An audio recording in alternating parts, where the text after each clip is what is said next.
Sophie Rose and I'm outside the wonderful Stamford Bridge. Finally, I'm back in London. I'm so excited to be here. But what I'm not excited about and what I'm not thrilled about is the game I had to watch yesterday. I did it live so that you all could see it. And I hoped that my first watch along would be a little bit more exciting, a little bit more entertaining, and instead I felt like I aged about 100 years by the time the game had ended. So really, really not a good day for the Blues. I've had time to sleep on it. I'm still just as mad as what I was yesterday, but I've had a chance to watch the highlights and sort of, pick out individual errors as well as group errors that I think contributed to us losing and conceding 3 goals. So I'm going to get into my analysis now. We're going to do 5 reasons why we lost yesterday against Sheffield United. In at number 1 then is going to be Jorginho. This has to be discussed. Now let's have it right. He hasn't started a game in God knows how long. Seems to have grown a beard. I like the new look, but his tactics yesterday were horrendous. His whole play, there's a little collage, a little compilation on Twitter if you guys want to watch it just to see, because I felt like yesterday I couldn't really pick out individuals until I actually watched the whole thing back, because I thought collectively as a group we were that terrible. But when I watched the replays and studied his individual performance, the amount of times he lost the ball, the way he defended, just watching the ball, if you look at that 3rd goal, practically just stands there, lost the ball numerous times, got tackled, didn't know how to tackle himself, and he was just all over the shop from the get-go. I mean, I have to say Sheffield United were all over us from probably minute 1, which probably shocked us, but you can still try and ease your way back into the game. What I want to know is why Lampard left him on the pitch for so long. Okay, fine, he was placed in the centre of the midfield. He's had some very good games for us, especially pre-virus. A lot of fans were really, really happy with his performances, but I can't say the same for yesterday. I thought it was one of the worst Chelsea performances I've ever seen, and Jorginho was a massive, massive part of that. And if you want to play for Chelsea Football Club, you cannot play like that under any circumstance, especially against Sheffield United. Yes, they're a good team, don't get me wrong, and they've actually exceeded my expectations this season. But we're Chelsea Football Club and we should be playing better football than that, and I expect more from a player of his kind, somebody who costs a lot of money. It was just really, really, really poor, and I think if you look at the difference between him in the middle and Kante, there is literally no comparison whatsoever. Kante is Premier League and he was playing like he was League 2 yesterday, if that. In at number 2 then is going to be our up front situation. Not sure Frank got this right. Giroud came on, looked really positive, but what we're going to talk about here is Tammy. I think Tammy did a little interview before the game and said that he was just grateful to be back in the team, that he understands that when other players are doing better, when he's quoted Giroud, that it's going to be hard for him to get back into the team and he just wants to help the team. Perfect, that's all good, very good and well, but I want to see actions, not words. I think that speaks miles, especially with footballers. They can say whatever they want, but if you don't have any action on the pitch, a lot of it's mentality, then it's just air, really. It's just pointless. And I think Tammy had a numerous amount of chances. One thing that Tammy does have in his favour compared to other players is height. He's extremely tall. The ball was crossed in. He didn't do anything with it. I saw absolutely no initiative from him whatsoever. I didn't see him running into space. Okay, I don't think he had much service in the first 30 minutes of the game, but I expect, especially in the second half, and when we went with Giroud and Tammy, to make an impact, to do something. And I just don't think he offered us anything yesterday. Again, I'm surprised that he was left on the pitch as long as he was. We'll get on to Frank's team selection in a minute. But just overall, really, really poor from Tammy. And I think if you want to be a striker for Chelsea, and, I'm so glad that we've got Werner coming next season, because we really need, we don't know how he's going to turn out. But at the moment, if you look at our options, anything's going to be better than that.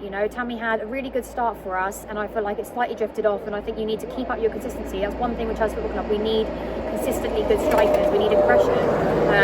And I felt like Tammy looked a little bit timid yesterday, a little bit scared to touch the ball. It's no doubt they're all trying, but you've got to do better. You've got to use your head a little bit more and move into space and create something out of nothing and score goals quickly. If you look at the stats between how many chances Sheffield had and Chelsea, I think at this point Chelsea, they had four shots on target. Sheffield United scored 3 of those goals. We had 3 shots on target. The only 2 shots I can remember would be Reece James, whether you question his performance or not. He probably had the best shot of the game, and then Giroud when he came with his header, but still straight at the keeper. So our front's got to do better, and it's a major problem for us, and it's cost us multiple points this season. In at number 3 then, and a really, really important point is I don't feel like we have any leadership in the team. One of the things I think everybody was worried about when Frank left himself, when John left, when the likes of Ashley Cole left, a lot of our strong defence there. that there wouldn't be anybody to lead the team. And I think when you look at the Didier Drogba, the John Terry era, you know, they just had a way of sort of bringing the fans together and also having that effect on the pitch as well. You know, not just with the fans, it was, you know, just telling players not even necessarily where to go, but like giving them confidence boosters, you know, clapping them when they've done well or when they need to be better, you know, and they're saying, come on boys, let's, you know. And I feel like that really helps in the defence especially. I don't really see that from Dave. I saw it a little bit, I think, in one of the half times a couple of games ago.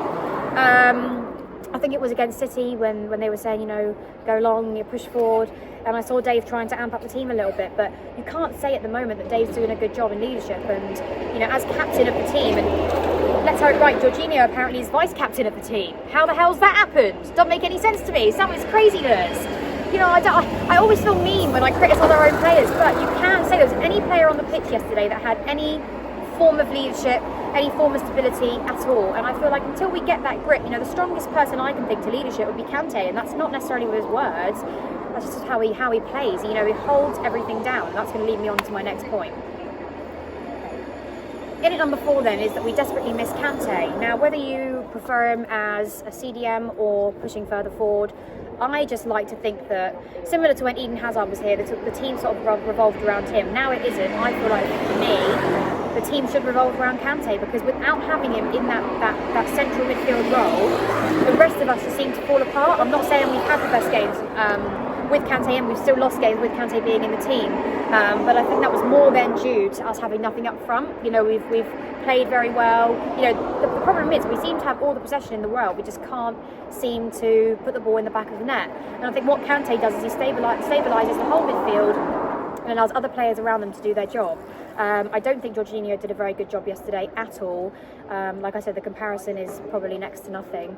And I just feel like without Kante, it's crazy. And when I see all these articles about how we're thinking of selling him, or we would need to send him to do this, I think that would probably be one of the worst things we could ever do, would be to sell that player, because he is one of the best players to ever play for Chelsea Football Club. I strongly believe that, and I think you can see that every single time he's not on the pitch for us. Okay, in at number 5 then, my last point as to why we lost the game yesterday. I'm going to question Frank's team selection. Now, there's 2 ways about this. Number 1, you know, it's not his fault that he's inherited what he has. Okay, normally when players are sold, their best player in our case, in Chelsea Football Club's case, when Eden Hazard was sold, normally you use that summer transfer market to spend that money and try and rebuild the team. We obviously haven't had the opportunity to do that yet due to the transfer ban. I wasn't surprised we didn't make many signings in January. I would have hoped for one. But we didn't get any reinforcements there, so we've sort of been forced to use players. And as much as we love the youth playing, and credit to the likes of Billy Gilmore, Tino Andrew's had a really good game. So there's perks to this, there's positives to this, there's also a lot of negatives to this, and that is when you play the youngsters, you also need a lot of experience around you. And you know, he put Reece James in the team yesterday. I don't really understand that so much.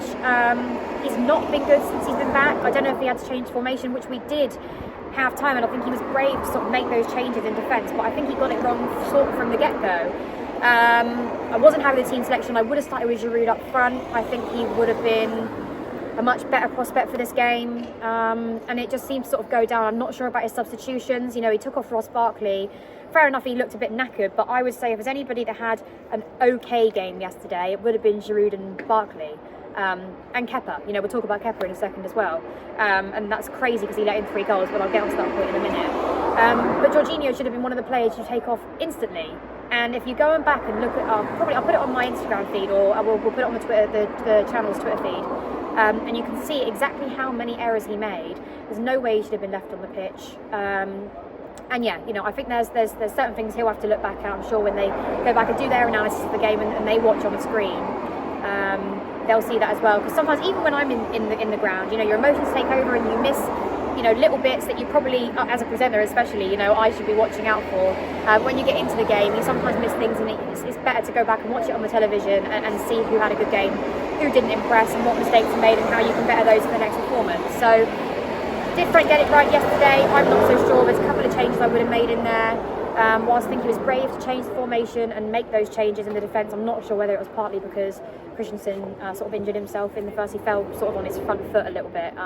So while Frank inherited, you know, in my eyes, a lot of basic players, I still think he could have done better yesterday in his substitutions. But comment below and let me know what you think about that. Maybe I'm wrong and being a bit too harsh, but you know, ultimately it's the players on the pitch that need to do the job, and I don't feel like even our mentality was there yesterday. I think you've got to question that, especially when we come out and we play an amazing performance against City and win the game without conceding a goal, and then you watch Sheffield United game. It seems like two completely different teams, two completely different clubs altogether. So yeah, just shocking, guys. I don't know what else to say. I'm getting annoyed now. So just on a quick note before I leave this video, I wanted to touch on Kepa yesterday and just say I don't actually think he had a terrible game. Yes, he let in 3 goals, which is crazy to say. I sound like an absolute nut job for saying it. But I don't want Kepa to get the blame in this situation, because if you look at the first goal, he made an absolutely cracking save with his right hand. He was sort of going the other way and leant out just to grab it. Which is what we want to see from a £70 million goalkeeper, of course, and I'm sure there are other goalkeepers could have done it, but, you know, credit to our own. And, you know, I don't think that was his fault yesterday. I think it was defence. I think it was losing the ball in the midfield multiple times. And I don't think there's anything he could have done about those goals. I think the third goal was more or less crap defending from Rudiger. Players not getting back again is a huge thing for me. Sorry, I could have gone on with 5, 10, 20 points here. When you lose the ball in the midfield, or especially there was one bit where Zuma actually lost, he'd come forward, lost the ball in the midfield and didn't even bother to track back. You've literally got to sprint for your life. That really annoys me when players, especially in the defence, and I'm all for them scoring a goal, you've got to get back straight away. You've literally got to sprint back and run for your life, and I didn't see that from any of them yesterday. So yeah, disappointing game, guys. But yeah, just for that last part, don't want to blame Kepa. Defenders need to start running back into their positions when they move forward, and that's it. And I hope that we're talking about, if we lose against Norwich, God help us all. God help us. Thanks for watching, guys.